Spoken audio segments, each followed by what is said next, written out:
87 से कराना था। 87 में लिखा है निम्नलिखित में से कौन सा नियुक्ति कार्य संबंधी तत्व नहीं है। नियुक्ति मतलब स्टाफिंग।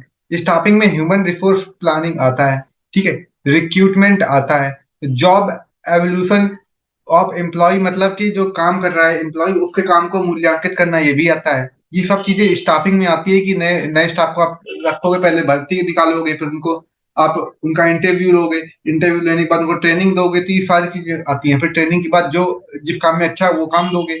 लेकिन इसमें पेरोल मैनेजमेंट नहीं आता है, तो ये इसका आंसर हो जाएगा। कौन सा नहीं है?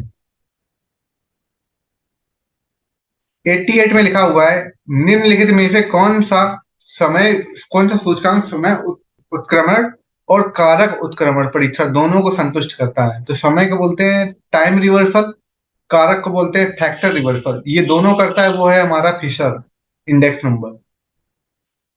इसके बाद 89 में लिखा है अधिकांश संगठनों के लिए प्रमुख लक्ष्य है। तो अधिकांश संगठनों के लिए प्रमुख लक्ष्य क्या है? कोई भी ऑर्गेनाइजेशन होता है वो क्या चाहता है सबसे पहले? कि वो सफल होना चाहता है, कि लोग उसका ज्यादा सामान खरीदें, प्रोडक्शन चाहेगा, ठीक है, एक सिस्टम की तरह काम करेगा कि लोग डिमांड दें उसकी सप्लाई करें। तो ये आंसर इसका ज्यादा सही है। यहाँ देखिए निजी लिखा है, निजी मतलब होता है पर्सनल बिजनेस, पर्सनल नहीं का अपने पर्सनल प्रॉफिट के लिए काम नहीं होता है। इसलिए ये भी यहाँ भी निजी लिखा है, तो दो तो गलत हो गए, इसलिए बी आंसर राइट है इसका।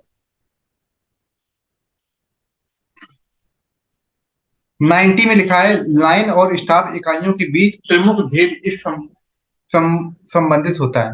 देखो लाइन और स्टॉप इकाइयों के बीच प्रमुख भेद के बारे में बता रहा है। The major distinction between line and staff unit concern. A में लिखा है संसाधनों की मात्रा का उपयोग करने के लिए प्रत्येक को मिली अनुमति। तो ये तो इससे ज्यादा संबंधित नहीं लग रहा है लाइन और स्टॉप से। बाहरी दुनिया से उनका जुड़ाव ये भी गलत है। फर्म के गोल को ये दोनों मिलके काम करते हैं। लाइन स्टॉप ऑर्गेनाइजेशन में लाइन एंड स्टॉप ऑर्गेनाइजेशन में बी आंसर इसका ज्यादा ठीक लग रहा है, क्योंकि दोनों मिलकर एक साथ काम करेंगे फर्मी के लिए। 91 में लिखा है नियंत्रण में शामिल है सेवाएं, कंट्रोलिंग में इसके अलावा क्या शामिल है? कंट्रोलिंग का काम होता है कि जो हो चुका है, ठीक है, पास्ट में हो चुका है उसको देख के फ्यूचर डिसाइड करना, और साथ में ये भी देखना होता है उसका काम जो कंट्रोलिंग का होता है, जो चल रहा है उसमें हम लोग कैसे कंट्रोल कर सकते हैं, लॉसेस को कम करना, एक्स्ट्रा कॉस्ट आ रही है उसको कम करना। तो ये सब कंट्रोलिंग के अंदर आता है। तो परिणाम मापन रिजल्ट को देखता है, लक्ष्य स्थापित करेगा, हाँ करेगा, जो काम सुधार हो सकता है उसमें वो भी करेगा। लेकिन मानव संसाधन का चयन, ह्यूमन रिसोर्स जो आता है ना, ये आता है हमारा स्टाफिंग में। ये कंट्रोलिंग का पार्ट नहीं है, तो 91 का डी।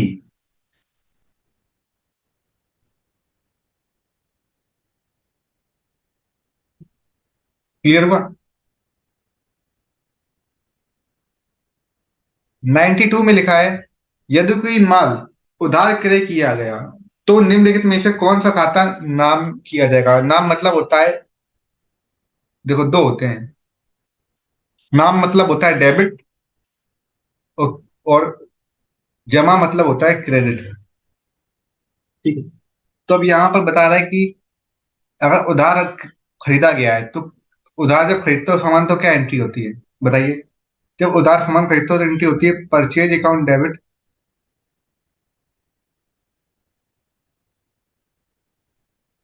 जाता कुछ है नहीं, तो जिसका गया होगा उसका नाम लिख देते हैं हम लोग। कैश तो गया नहीं होगा जब उधार में खरीदा है। तो डेबिट में आएगा परचेज अकाउंट, लिख दो। क्लियर हुआ? 93 में लिखा है साझेदारों के मध्य लिखित अनुबंध कहलाता है। जब साझेदारों के मध्य लिखित अनुबंध बोलते हैं उसे बोलते हैं पार्टनरशिप डीड, जिसमें लिखा रहता है कि वो कितना प्रॉफिट लॉस बांटेंगे। अगर कोई फर्म से कोई साझेदार निकलता है तो उसे क्या रेशियो मिलेगा, ये सब कुछ लिखा होता है डीड में। 94 में लिखा है संगठनात्मक उद्देश्यों के लिखित विवरण को कहते हैं, उसे बोलते हैं हम लोग मिशन विवरण। इसे याद कर लीजिए कि जो ऑर्गेनाइजेशन होती है, ऑर्गेनाइजेशन में जो रिटर्न स्टेटमेंट होते हैं उन्हें हम लोग मिशन स्टेटमेंट बोलते हैं। ये एक तरीके की डेफिनेशन ही है, जिसे आप याद कर लीजिए। 95 में लिखा है किसी संगठन के भीतर कार्य इकाइयों या समूहों के गठन के माध्यम से श्रम को विभाजन को कहते हैं। किसी संगठन के भीतर कार्य इकाइयों या समूहों के गठन के माध्यम से श्रम विभाजन को कहते हैं।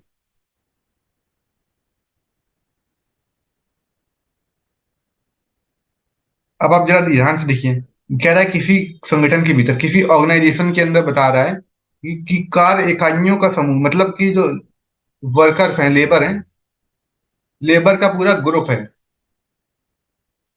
के माध्यम से श्रम का चयन है। उसमें से हम लोग चूज कर रहे हैं, ठीक है, चयन कर रहे हैं कि कहाँ पर किसे लगाना है। एक जो लेबर का पूरा ग्रुप है, उसमें हम लोग ये देख रहे हैं कि इसे यहाँ पे सप्लाई के लिए लगाना है, इसे प्रोडक्शन पर लगाना है। इस तरीके से अलग अलग जगह पे डिवाइड कर रहे हैं, तो इसे हम लोग क्या बोलेंगे? इसे हम लोग बोलेंगे क्षैतिज विश्लेषण, हॉरिजॉन्टल स्पेशलाइजेशन। कि जो जिस चीज में स्पेशलाइज है, जिसे जो चीज आती है अच्छे से, जो जिस चीज में स्पेशलाइज्ड है उसे वही चीज देना, उसे बोलेंगे हम लोग क्षैतिज विश्लेषण। जब एक ऑर्गेनाइजेशन के अंदर ग्रुप है पूरा लेबर का, उनको अलग अलग काम दिया जा रहा है, ठीक है, डिवाइड किया जा रहा है काम, विभाजन लिखा है ना आप देखिए, तो हो जाएगा डिवीजन। देखिए, द डिवीजन ऑफ लेबर, की जो लेबर है उनको अलग अलग बांटा जा रहा है, तो उसे बोलते हैं हम लोग हॉरिजॉन्टल स्पेशलाइजेशन। आगे फिर लिखा है इसमें 96 में, पूर्व निर्धारित सीमाओं के भीतर क्रियाओं और उत्पादन को रखने के लिए उपयोग किए जाने वाले तंत्र के समूह को कहते हैं। जब पूर्व निर्धारित, पहले से डिसाइड है चीजें, ठीक है, जब पहले से अगर डिसाइड होती हैं, तो उसे आप लोग क्या कहोगे? जब पहले से चीजें डिसाइड हैं, ठीक है, उत्पादन को रखने के लिए उपयोग किए जाने वाले तंत्र को, तो कोऑर्डिनेशन तो बोलोगे नहीं, ठीक है। वर्टिकल स्पेशलाइजेशन भी नहीं बोलोगे। वर्टिकल मतलब होता है कि जब, ये समझिए कि नीचे से वर्कर से जब अधिकारी के पास कोई बात जाती है, इसे वर्टिकल बोलते हैं। ये भी नहीं होगा। इन फॉर्मलाइजेशन भी नहीं होगा, तो कंट्रोलिंग बचा है इसका आंसर, क्योंकि पूर्ण निर्धारित बात कर रहा है, ठीक है। सेट।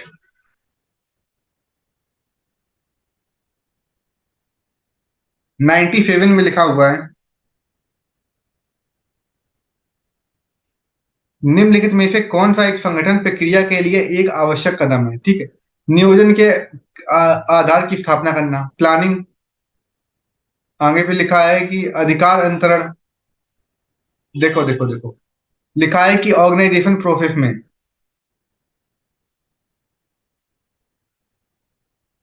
प्लानिंग की बात नहीं कर रहा है, ये बता रहा है कि ऑर्गेनाइजेशन में सबसे इंपॉर्टेंट क्या होता है, ठीक, स्टेप कौन सा होता है सबसे इंपॉर्टेंट। प्लानिंग तो बिजनेस को चलाने के लिए जरूरत होती है, ठीक है, वो अलग चीज है। लेकिन ऑर्गेनाइजेशन की बात कर रहा है, ऑर्गेनाइजेशन प्रोसेस में जो सबसे इंपॉर्टेंट चीज होती है वो क्या होती है? तो वो होती है हमारी डिलीगेशन ऑफ अथॉरिटी, अधिकार अंतरण, जिसका मतलब होता है कि आप अपने काम को किसी को बांट सको। तो इसका आंसर हो जाएगा बी। क्लियर हुआ? इसका आंसर बी होगा।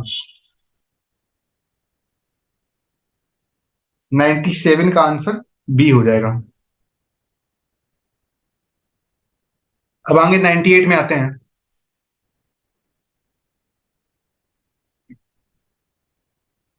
98 में लिखा है, निम्नलिखित में से कौन एकल स्वामित्व का लाभ है? तो एकल स्वामित्व का लाभ है, एकल स्वामित्व मतलब जो सोल की बात कर रहा है, ठीक है, अकेले की बात कर रहा है, तो अकेला जो होता है, सोल प्रोप्राइटरशिप। तो गठन आसानी से कर सकते हैं। अकेला जब कोई बिजनेस इंडिविजुअल करता है तो आसानी से बिजनेस स्टार्ट कर सकता है। बिजनेस फ्लेक्सिबल होता है, वो जब चाहे उसको बंद कर सकता है, जब चाहे तो उसको चालू कर सकता है। इन्वेस्टमेंट की कम जरूरत पड़ती है, ठीक है, उसमें कोई रोक टोक नहीं होती है। तो इसके ऑल ऑफ द एबव हो जाएंगे आंसर, सारे सही है। आगे लिखा हुआ है 99 में, लाभांश का आमतौर पर इस आधार पर भुगतान किया जाता है। तो लाभांश को हम लोग करते हैं फुली पेड अप पर। फुली पेड अप लिखा है कहीं पे? फुली पेड अप कैपिटल पे हम लोग लाभांश का भुगतान करते हैं, जिनका पूरी तरह चुकता हो जाते हैं जो का, उन्हीं पे हम लोग लाभांश देते हैं, फुली पेड अप शेयर्स पे। 99 का ए।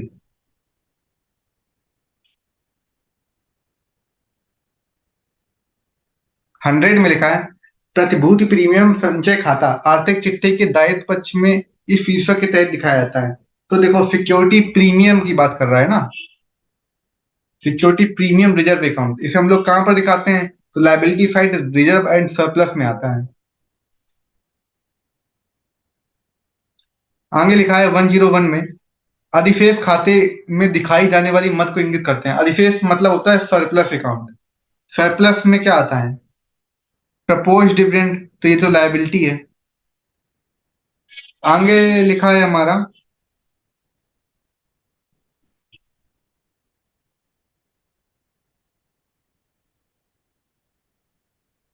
कराधान के लिए प्रोविजन, टैक्सेशन की बात कर रहा है, प्रोविजन की बात कर रहा है। भविष्य के लिए अंशदान करना, कंट्रीब्यूट करना फ्यूचर के लिए, इनमें से कोई नहीं। तो सरप्लस अकाउंट में indicates the item that appears in the surplus account. तो देखो, सरप्लस अकाउंट में जब हम लोग डिविडेंड प्रपोज किया गया है, तो अभी हमने पे नहीं किया है, तो हमारे लिए अभी देखो ये लायबिलिटी है, लेकिन अभी हमारे पास कैश बचा हुआ है। जब बचा हुआ है तो फिर हम लोग सरप्लस में रखते हैं तब तक के लिए, क्योंकि लायबिलिटी साइड में रिजर्व एंड सरप्लस में भी दिखाएंगे उसको, इसलिए यहाँ पर दिखा दिया गया होगा। क्लियर है?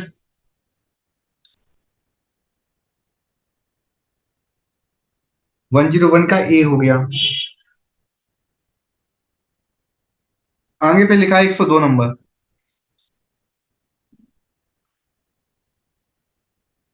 यदि 10,000 रुपए का मूल्य का माल अनुमोदन द्वारा विक्रय के आधार पर बेचा गया है। अनुमोदन का मतलब होता है अप्रूवल बेसिस पे, अभी मिला नहीं है, उसका रुपए सिर्फ अप्रूवल किया गया है। तो किसी ने फोन करके कह दिया कि हाँ भाई, हमको 10,000 रुपए का सामान चाहिए, तो आपने कहा ठीक है हम निकाल दे रहे हैं, तो पैसा भी नहीं मिला है, तो आपने अपने स्टॉक से तो माइनस कर दिया, तो ठीक है माइनस कर दिया, और डेटर ने अभी रुपए दिया नहीं, तो डेटर ही बन गए, तो दो चीजें तो हो गई हैं, और एक तरीके से आपकी सेल भी हो गई है, लेकिन वो स्टॉक तो एक्चुअल में अभी आपके पास रखा है। तो अनुमोदन में ये तीनों स्टेप काम कर रही हैं, इसलिए इसका ऑल ऑफ द एबव हो जाएगा। अप्रूवल बेसिस का मतलब होता है उसने बोल दिया कि हाँ दे दो सामान, आपने कहा ठीक है दे देंगे, आपने अपने स्टॉक से माइनस कर दिया, ठीक है, और वो आपका डेटर बन गया, क्योंकि अभी उसने पैसा दिया नहीं है, और आपने सेल भी दिखा दी कि हाँ सेल हुई है, लेकिन अभी कैश तो आपको मिला नहीं है। तो अप्रूवल बेसिस पे ये तीनों काम कर गए, तीनों इसी में आ गए। ठीक, तो ऑल ऑफ द एबव हो गया 102 का। अब 103 देखते हैं। 103 में लिखा है, फर्म के विघटन पर इसकी संपत्तियां वसूली खाते में हस्तांतरित की जाती हैं। तो फर्म का विघटन होता है, ठीक है, फर्म जब टूटती है तब हम लोगों का बनता है रियलाइजेशन अकाउंट। रियलाइजेशन अकाउंट बनता है तब, ठीक है, जब फर्म टूटती है, तो उसको हम लोग बुक वैल्यू पे रखते हैं। जब फर्म टूटती है तो उसको हम लोग बुक वैल्यू पे रखते हैं, हमेशा याद रखिए, क्योंकि जो फर्म की बुक में जो लिखा होगा उसी पे हम लोग पेमेंट करते हैं, तो बुक वैल्यू पर रखते हैं, पुस्तक मूल्य होगा यहाँ। क्लियर हुआ? 104 लिखा है, पूर्व दत्त व्यय के समायोजन के लिए प्रविष्टि प्रभावित होती है। प्रीपेड एक्सपेंस, देखो, जो प्रीपेड होते हैं पहले से एक्सपेंस आपने पे कर दिए, तो आपके लिए वो एसेट हो गया, ठीक है, एसेट हो गया, सीधी सी बात है। और एक तो आप दिखाओगे प्रॉफिट एंड लॉस के डेबिट में दिखाओगे, तो एक एक्सपेंस है और आपके लिए ये एसेट हो गया। प्रीपेड एक्सपेंस आपके लिए एसेट है, और जब पहले से आपने पेमेंट कर दिया है, ठीक है, तो पेमेंट कर दिया, हाँ, तो ये एक्सपेंस तो था ही, तो इसे आप प्रॉफिट एंड लॉस में एक्सपेंसेस में दिखाओगे, प्रॉफिट एंड लॉस के डेबिट में जो प्रीपेड किए हैं दिखा दोगे, तो इसका ये आंसर हो जाएगा। क्योंकि आउटस्टैंडिंग जो एक्सपेंसेस होते हैं उनको आप ऐड करते हो, और जो प्रीपेड होते हैं उनको आप माइनस करते हो, सीधी सी बात है। तो एक तो एसेट हो गया और दूसरे आपके लिए एक्सपेंस थे, तो यहाँ पे आपने दिखा दिया, ये आ गया। 105 में लिखा है, ऋण पत्रधारी होते हैं, डिवेंचर्स के होल्डर क्या होते हैं? वो डिवेंचर जो होल्डर होते हैं वो कंपनी के, देखो, ओनर तो होते नहीं है, वो होते हैं, देखो, डिवेंचर होल्डर क्रेडिटर होते हैं, डेटर होते हैं जो देखो बिजनेस यहाँ पर है, ठीक है, बिजनेस यहाँ पे डेटर है, यहाँ पर क्रेडिटर है। जब बिजनेस को रुपए लेना होता है तो पर्सन डेटर होगा, दूसरा पर्सन, और जब बिजनेस को रुपए देना होता है इसको, तब ये क्रेडिटर होगा। अब ऋण पत्रधारी है तो बिजनेस उसको रुपए देना है तो क्रेडिटर हो जाएगा। ये आंसर। 106 में लिखा है, ऋण पत्रों के शोधन के पश्चात ऋण पत्र शोधन खाते का शेष संचित किया जाता है, तो जनरल रिजर्व में करते हैं। ये याद रखिए, याद रख लीजिए हमेशा के लिए कि जनरल रिजर्व में ही ट्रांसफर करते हैं। ऋण पत्र शोधन कोष जो होता है डीआरआर का जो बैलेंस होता है उसको हम लोग जनरल रिजर्व में ट्रांसफर करते हैं। जब ओन डिवेंचर्स होते हैं, ठीक है, खुद का इन्वेस्टमेंट के लिए यूज किया जाता है, तो उसको हम लोग जनरल रिजर्व और कैपिटल रिजर्व दोनों में ट्रांसफर कर देते हैं। लेकिन फिर अगर ये दिया है कि ऋण पत्रों का शोधन किया गया है तो फिर हम लोग दिखाते हैं जनरल रिजर्व में।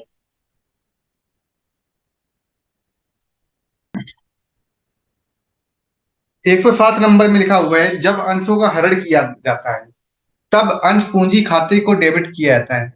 तो जब अंशों का फॉरफीचर करोगे तो फॉरफीचर में आता है जो आपने पे कर दिया है उसी से डेबिट। जैसे डेबिट किससे करते हो? तो डेबिट करते हैं कॉल्ड अप वैल्यू वैल्यू से, जो हम लोग कॉल्ड अप शेयर करते हैं। डेबिट देखो, शेयर कैपिटल अकाउंट डेबिट होता है टू फॉरफीचर। तो डेबिट में आता है जितना अभी तक आपने मांगा है, और फॉरफीचर में आता है जितना पे किया है, तो कॉल्ड अप वैल्यू को हम लोग डेबिट करते हैं। तो ये आ गया अभी आंसर। 108 नंबर देखते हैं। यहाँ पर लिखा है नेट प्रॉफिट बिफोर एडजस्टमेंट। ठीक है, तो नेट प्रॉफिट बिफोर एडजस्टमेंट का मतलब होता है,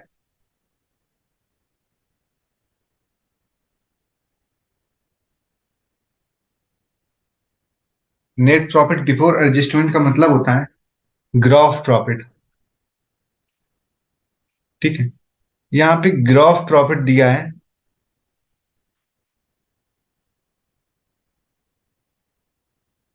3,60,000 रुपए दिया है। आउटस्टैंडिंग सैलरी दी है हमारी 20,000 दी है। प्रीपेड दिया है 26,000 रुपए। ये दिया है। अब जरा टेबल बनाते हैं।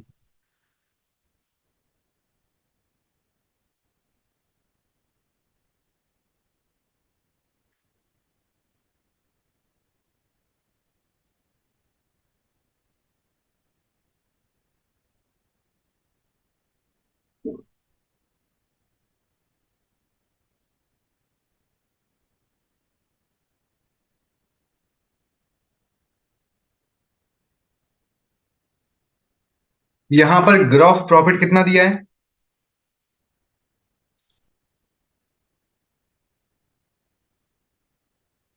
3,60,000 रुपए।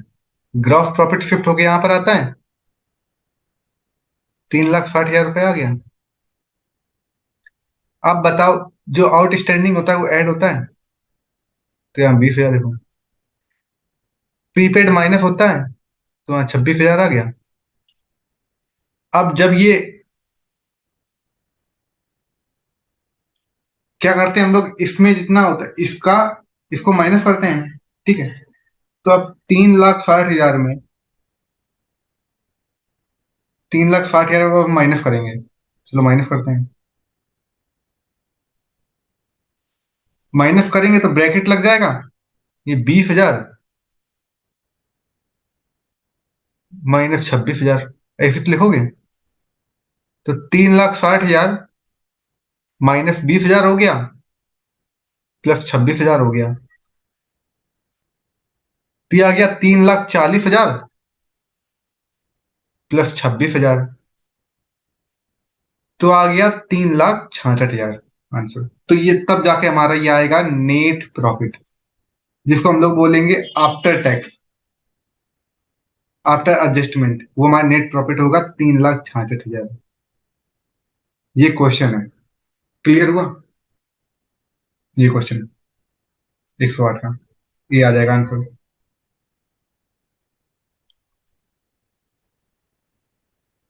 109 में लिखा है चालू व्यवसाय की अवधारणा का आधार है। तो चालू व्यवसाय का मतलब होता है गोइंग कंसर्न कॉन्सेप्ट, जो हमेशा चलता रहे, चालू रहे, कॉन्टिन्यूअस, जो हमेशा चलता रहे। तो यहाँ पे लिखा है, देखो पहले डी में, आय वितरण में विक्रय एवं परिचालन सूचनाओं को प्रदर्शित करना, सेल्स एंड ऑपरेटिंग इंफॉर्मेशन को बताना, ये तो कोई मतलब नहीं लग रहा। प्रतिभूतियों के बाजार मूल्य को प्रकट करना, ये भी नहीं लग रहा। सहायक कंपनियों के लेखे को उनकी मूल कंपनी के लेखे में सम्मिलित करना, ये भी कम लग रहा है। तो 109 का ये हो जाएगा, क्योंकि गोइंग कंसर्न कॉन्सेप्ट का मतलब होता है कि बिजनेस हमेशा बराबर चलता रहे, तो फिक्स्ड एसेट्स है। ठीक है, तो उस पर डेप्रिसिएशन तो चार्ज किया जाएगा, तो इसी के अंदर कर देते हैं, गोइंग कंसर्न कॉन्सेप्ट के अंदर। तो 109 का ए आंसर है।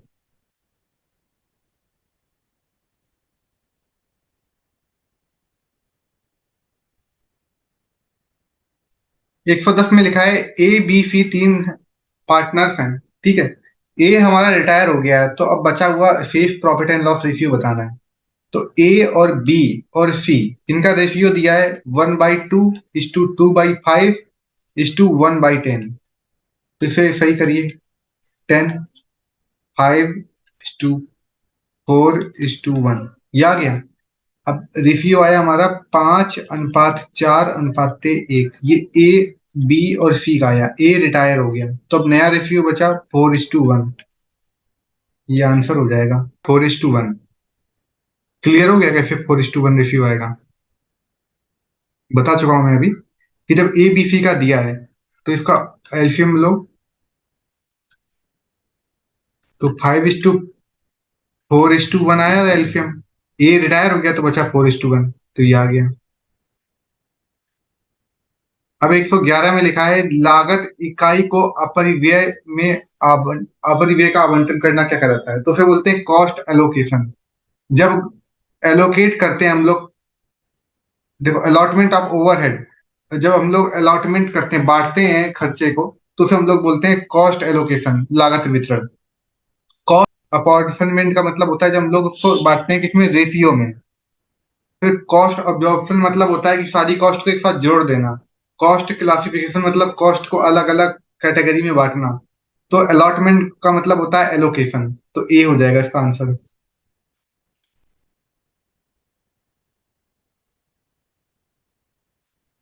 112 में लिखा है चिकित्सालयों में अपरिव्ययांकन की कौन सी विधि अपनाई जाती है? तो हॉस्पिटल में अपनाई जाती है, उसे बोलते हैं हम लोग ऑपरेटिंग, क्योंकि हॉस्पिटल ऑपरेट किया जाता है, तो ऑपरेटिंग कॉस्ट होती है उसमें।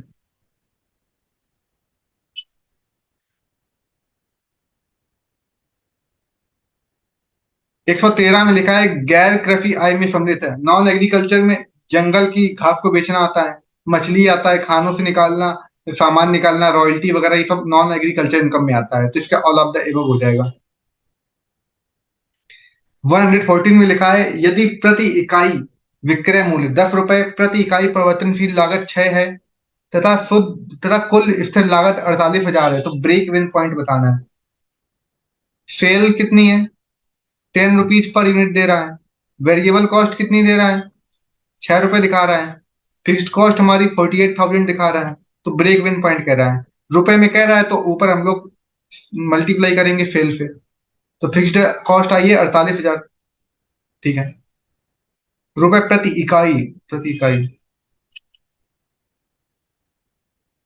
इसका मतलब 48,000 मल्टीप्लाई 10 अपॉन में 4, 4 से काटिए। 12,000 मल्टीप्लाई 10, तो 1,20,000 आएगा इसका आंसर।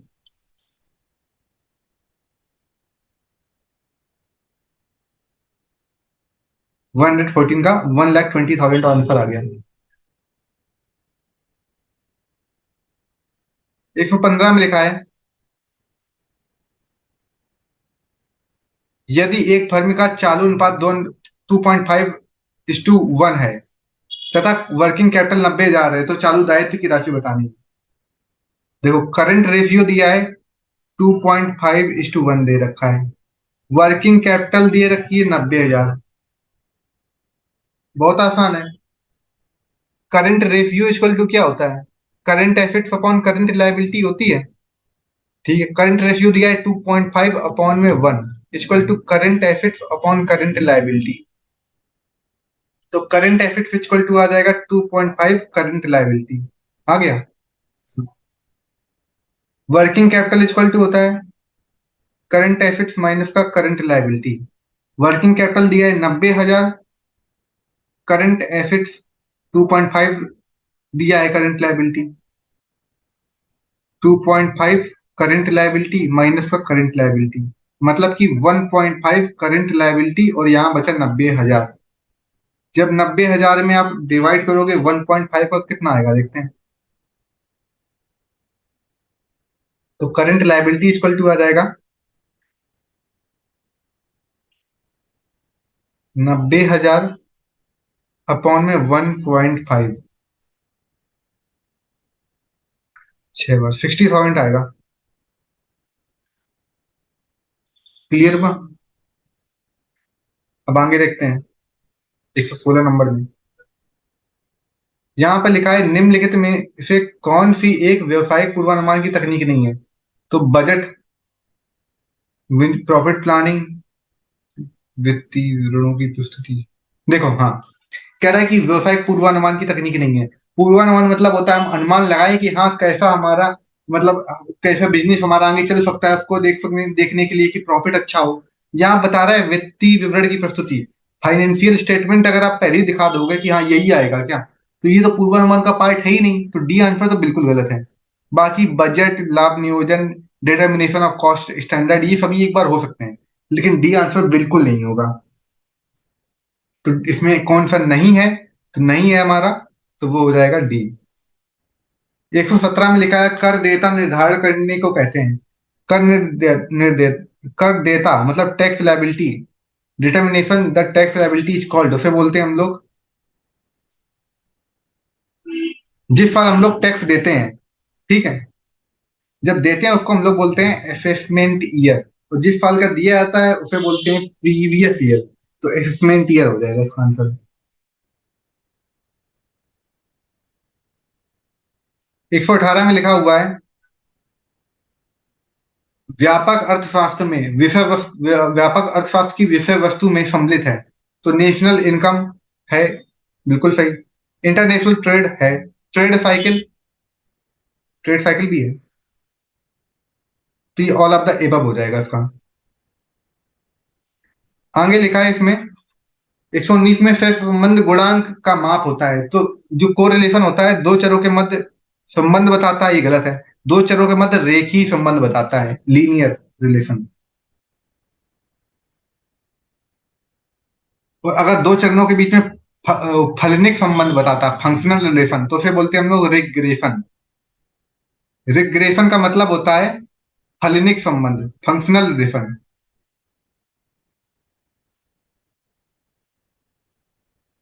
बिटवीन टू वेरिएबल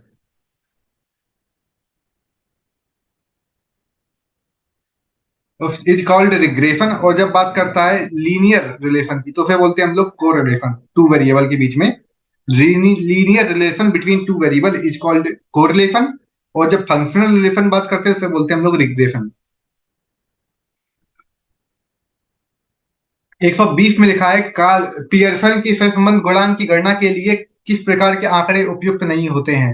तो कॉल पियर्सन की जब गणना करते हैं उसमें नाम मात्र के आंकड़े ये उपयुक्त नहीं होते हैं, इसे आप याद कर लीजिए।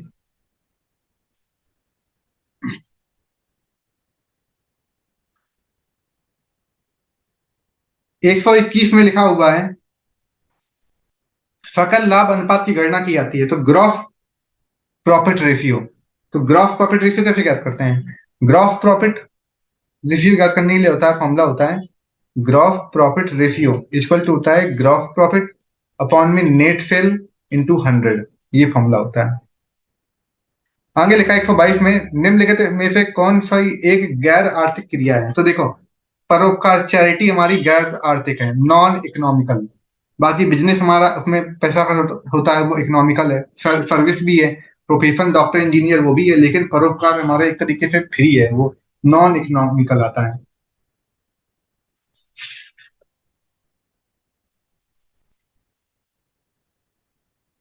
123 में लिखा हुआ है प्रबंध में नीति निर्धारण किसका हिस्सा है? तो प्रबंध में नीति निर्धारण मतलब पॉलिसी फॉर्मुलेशन, ये हमारा है। पॉलिसी बनाना ये हमारा प्लानिंग का होता है। कार्ल पियर्सन के सहसंबंध गुणांक की सीमाएं +1 से -1 के बीच में होती हैं। 125 में लिखा है जब माल को निर्यात करने के उद्देश्य से खरीदा जाता है तो उसे बोलते हैं पुनः निर्यात। जब किसी कंट्री से हमने माल खरीदा, माना हमने पाकिस्तान से कुछ खरीदा, ठीक है, इसके बाद उसे हम बेच रहे हैं अफगानिस्तान को, तो खरीदा फिर बेच रहे हैं, तो उसे बोलते हैं पुनर्निर्यात। बेचने के लिए जब हम खरीदते हैं उसे बोलते हैं हम लोग पुनर्निर्यात। तो 125 का सी। ये हमारा पीजीटी कॉमर्स 2016 का पेपर सॉल्व हो चुका है। मैंने काफी अच्छी तरीके से इसको सॉल्व किया है। अब अगर आपको कोई प्रॉब्लम है तो आप बता सकते हैं। ठीक है, तो ये क्लास आज से इसकी क्लोज करते हैं। ये एक पूरा पेपर सॉल्व हो चुका है। Thank you.